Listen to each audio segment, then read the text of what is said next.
তখন ছোট, খাইতে পারতাম না, কাজ করাইতো। এই অনুষ্ঠানে এগুলো নতুন নয়, অসংখ্য চাপা কান্না এই অনুষ্ঠানে উঠে আসছে।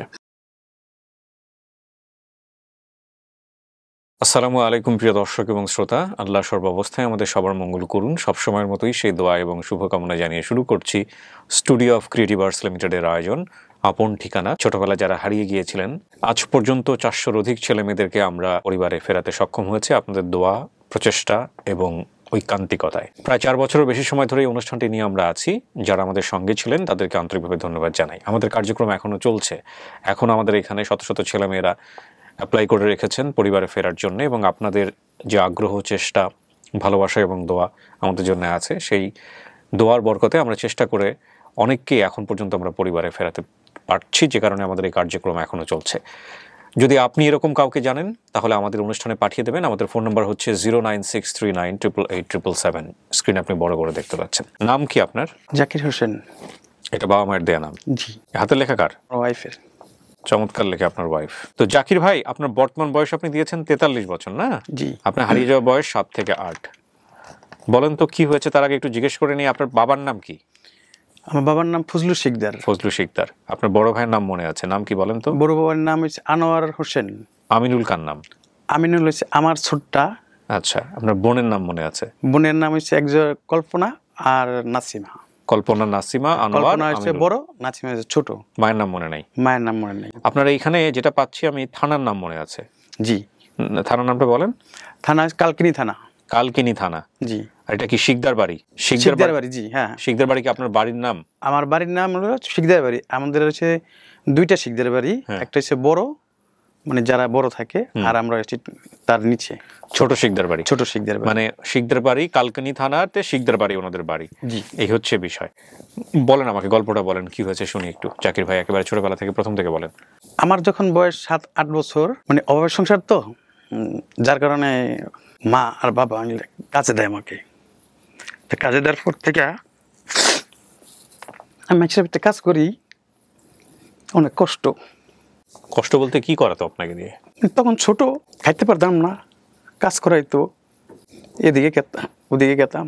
একসময় মারধর করতো ওরা কাজ না করলে। তখন ছিলাম সাভার থেকে বাড়িতে গেছি। বাড়িতে গিয়ে শুনি যে বাবা মারা গেছে। তারপরে আবার মায় আমাকে আরেকজনের সাথেই টাকা দিচ্ছে, ওটাই শেষ বাড়ি থেকে আসা। তখন এই গুলশানে কাজ করতাম। গুলশান থেকে ওই বাসায় আমরা যে সময় দিছে আমার ওই বাসায়, তখন ওই টাইমেই, ওই একটা বছরের ভিতরেই আমার সব ঘটনাটা বুঝলি। ওইখান থেকে কাজ করার পরে যার দোকানের সাথে এটা ছিল মগো, এই খাবার টাবার নিতাম ঠিতাম, তো ওই ছেলের সাথেই করতাম। যাই, তখন ওই বাসায় কাজ করতাম। ওই বাসায় একই অবস্থা, টর্চার করতো।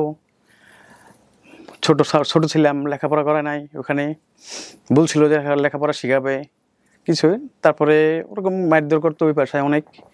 পরে আমি মানে অসহ্য হয়ে আর কি বাসা থেকে পলাই গেছি। ওই যেখান থেকে খাবার টাবার নিতাম শোরুম থেকে, ওই শোরুমে একটা ছোট, আমার মতন একটা ছোট ছেলে ছিল।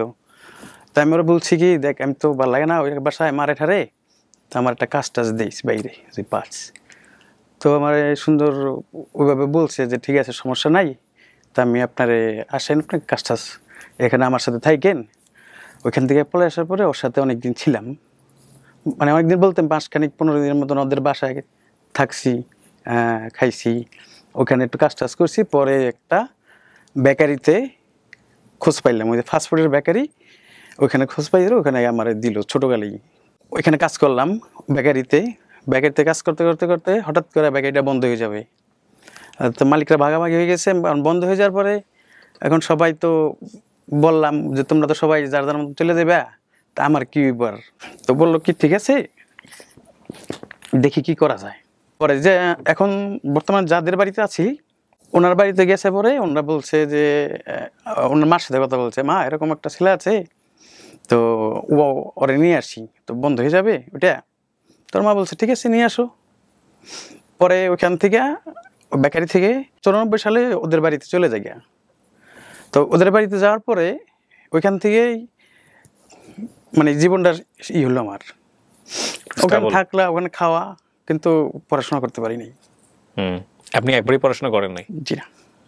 আচ্ছা, ওনারা খুব ভালো, ওনারা ছিল অন্য ধর্মের, ওনারা খ্রিস্টান ছিল, তারা বিদেশে চলে গেল মামারা আমার বেঁচে রেখে। তা আমার কোনো ওইখানে আর কি কোনো অত কষ্ট হয় নাই, খাইছি পড়ছি ই করছি।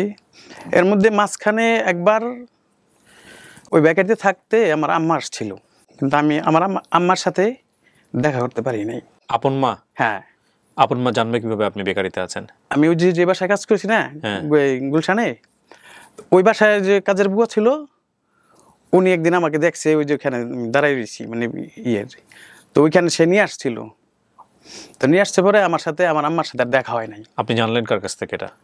ওইটা মামারা বলছে আসছে পরে, কিন্তু এটা সত্য নাও হইতে পারে, জানি না এখন। বলছিল যে তোমরা আম্মু আসছিল, তো আম্মা আসছিল, তোমার আম্মা এখানে বসে ছিল অনেকক্ষণ। তো আমি তো তখন তার ফোনের ই নাই, তখন গেতে আইতে সময় লাগে, তখন আমি আইসার পাইনি আর কি। ছোটকাল থেকে আস্তে আস্তে বড় হইলাম, এক বাসায় কাজ টাজ করতাম, কাজ টাজ করতে করতে এখন বড় হয়েছি পরে এখন চাকরি করতে হবে। তার জন্য এখন বললাম যে চাকরি করব, কি করব, একটা ঠিকানা তো লাগবে আমার। পরে বলতেছে যে ঠিক আছে তাহলে পরে তুমি করো, আমার নাম ঠাম দিয়া তোমার একটা আইডি কার্ড বানাই দিই, তো ওটাতে লাগবে। আপনার মামারা বলছে এটা? হ্যাঁ, ওটা চাকরি করো, আর তুমি যে ধর্মে আছো ওই ধর্মে থাকো, সমস্যা নেই আমাকে। তো তাদের ধর্ম দিয়েই আমি ভোটার আইডি কার্ডটা বের করি আর একটা বায়োডাটা বের করি, কাগজপত্র বের করে চাকরি টুকরি খুঁজতে তখন লাগছি। এখন বর্তমানে হোটেল আছি। কথা হচ্ছে আপনি কি করেন? আমি এখন বাবুর্চি লাইনে আছি, রান্না বান্না করেন। জি। আপনি অনুষ্ঠানে খোঁজ পেলেন কিভাবে আমাদের এই? আমার ওয়াইফ আপনাদের অনুষ্ঠানটা দেখে সবসময়, ওইখান থেকেই ই করছি। ওনার যে স্টোরিটা সেটা কয়েকটা লাইনে উনি নিয়ে আসছেন, আমি একটু আপনাদেরকে বলি। ওনার নাম হচ্ছে জাকির হোসেন, ওনার পিতার নাম ফজলু শিকদার, মাতার নাম মনে নেই, ভাইয়ের নাম আনোয়ার হোসেন, জাকির হোসেন, আমিনুল হোসেন, আর বোনের নাম হচ্ছে কল্পনা এবং নাসিমা। কালকিনি থানা না, শিকদার বাড়ি তাহলে দাঁড়ালো। কোনো হাটের নাম মনে আছে? ওইটাই হাট বলে, বাজার বলে, কিন্তু আমি জানি ওটা হলো হুরার হাট। হুরার হাট, জি। ওকে। আনুমানিক বয়স 7 থেকে 8 বছর। সেই সময় আমাকে পরিচিত কারণ এক মাধ্যমে একটা বাসায় কাজে দেয়। সেই ভদ্রমহিলা আমার কি হয় আমি জানি না, সে পাড়া প্রতিবেশী হতে পারে, আত্মীয় হতে পারে। সেই বাসায় আমি 2-3 মাস কাজ করি, তারা আমাকে অনেক অত্যাচার করে। আমি সেই থেকে পালাই, এসে একটা বেকারিতে কাজ করি। বেকারিটা 6-7 মাস পরে বন্ধ হয়ে যায়।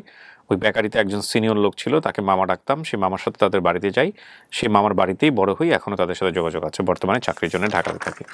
এই হচ্ছে ওনার তথ্য।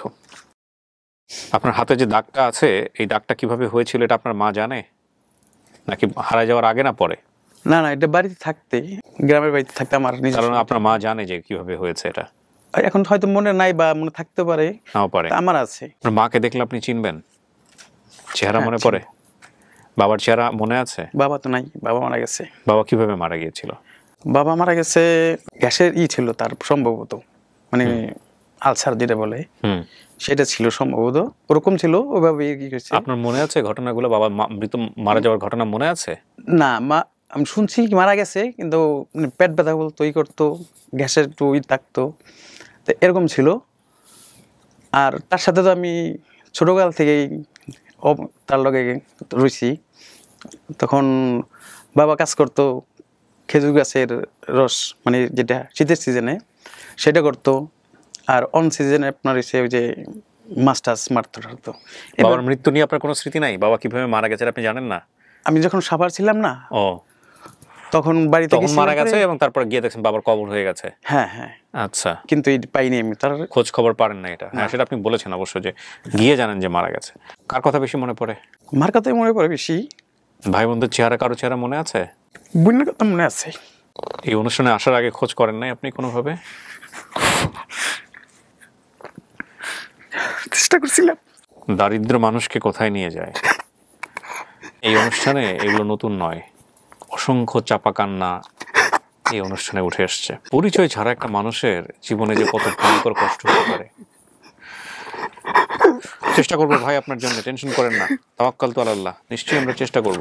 হ্যাঁ, দেখা যাক কি হয়, টেনশন করেন না। আল্লাহ যদি চায় তো নিশ্চয়ই আপনার পরিবারে ফেরানোর চেষ্টা আমরা করতেই থাকবো। আমরা আমাদের এই ভাই জাকির হোসেন, তার জন্য একটু চেষ্টা করি, চলেন আমরা তাকে তার পরিবারের কাছে ফেরাতে পারি কিনা। তাওয়াক্কাল তু আলাল্লাহ। একটা ভালো সংবাদের প্রত্যাশা আমরা শেষ করছি প্রিয় দর্শক এবং শ্রোতা। আজকের মতো এই পর্যন্তই। আসসালামু আলাইকুম।